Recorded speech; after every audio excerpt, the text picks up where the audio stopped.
Kalian pengen belajar Excel dengan ChatGPT? Bisa kok.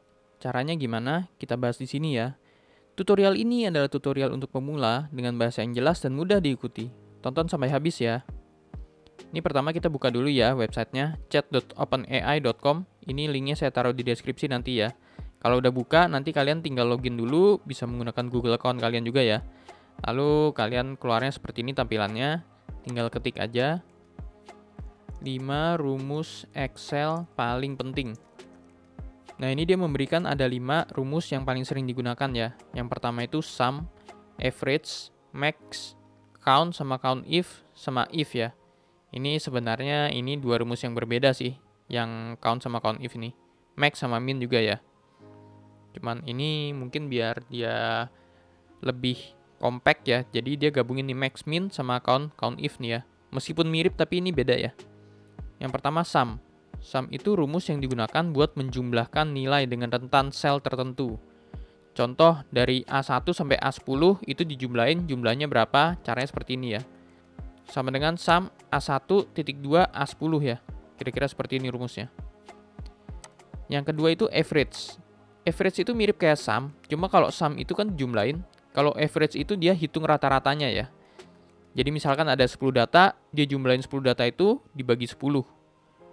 Yang nomor 3, ini rumusnya juga mirip ya, sama modelnya kayak gini, cuma diubah. Yang tadi sum, average, kok ini jadi max sama min ya. Ini gunanya untuk mencari nilai maksimum dan minimum ya, dari rentan sel dari A1 sampai A10 kalau di sini ya.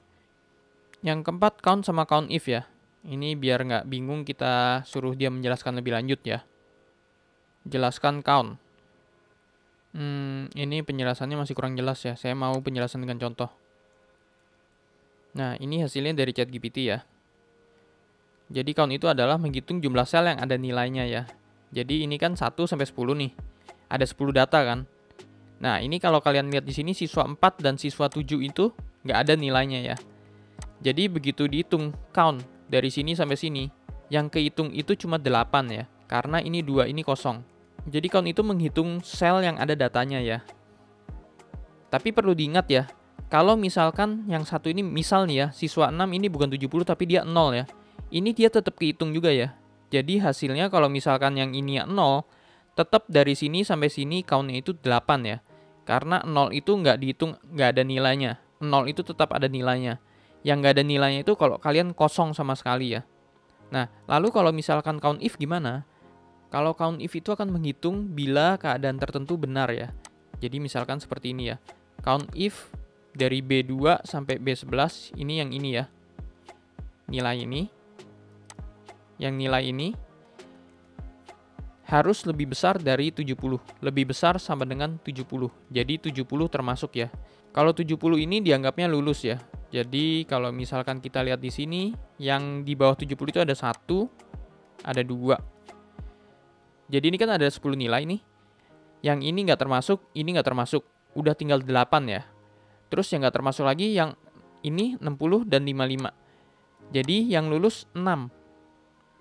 Dia akan mengembalikan kalau misalkan rumusnya ini, dia akan keluar 6 ya hasilnya ya.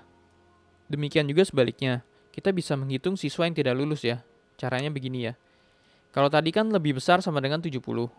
Kalau ini lebih kecil dari 70. Ingat ya, kalau ada sama dengannya ini berarti 70-nya termasuk. Kalau nggak ada sama dengannya, berarti 70-nya nggak termasuk ya. Artinya, kalau siswanya nilainya 69, itu siswanya juga tidak lulus ya. Jadi caranya begini ya. Dia akan menghitung kalau misalkan seperti ini, yang tidak lulus itu 55 dan 60. Keluarnya akan 2 ya hasilnya ya. Kok ini ChatGPT bilang 3 ya? Bentar, ini kayaknya dia salah nih. Di bawah 70, kita lihat lagi. 1, 2 ya. 70 nggak termasuk ya. Mungkin dia salah di sini nih. Karena ini nggak pakai sama dengan, jadi 70 itu harusnya nggak termasuk yang nggak lulus ya. Jadi yang siswa yang 70 ini, siswa 6, ini dia masih lulus ya harusnya ya. Jadi yang benar itu harusnya 2 yang nggak lulus ya. Ini sama ini ya. Jadi jawabannya ini dia salah nih. Ini harusnya yang nggak lulus itu bukan 3 orang, tapi 2 orang ya. Jadi yang lulus itu ada 6, yang nggak lulus itu ada 2 ya. Ini kalau kita jumlahkan di sini aja udah nggak masuk akal ya. Yang nggak lulus 3. Yang lulus 6. Dijumlahkan 9 ya. Padahal yang nggak ada nilainya itu ada 2. Oke, ini kesalahan dari ChatGPT ya. Berikutnya kita balik lagi ke rumus terakhir, if. Coba kita suruh dia menjelaskan ya, biar gampang ya. Jelaskan if dengan contoh tabel. Nah, ini ChatGPT sudah selesai mengenerate ya. Jadi, awalnya tabelnya seperti ini nih. Ada nama siswa, ada nilai. Nah, kita mau menambahkan di sini lagi nih. Tabel di sini yang isinya itu lulus atau nggak lulus. Kriterianya adalah kalau lebih besar sama dengan 70 itu lulus. Kalau misalkan kurang dari 70 itu tidak lulus. Ingat ya, ini sama dengan ya.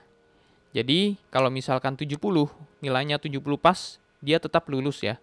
Ini sebenarnya terbagi jadi 3 ya. Yang pertama sampai sini.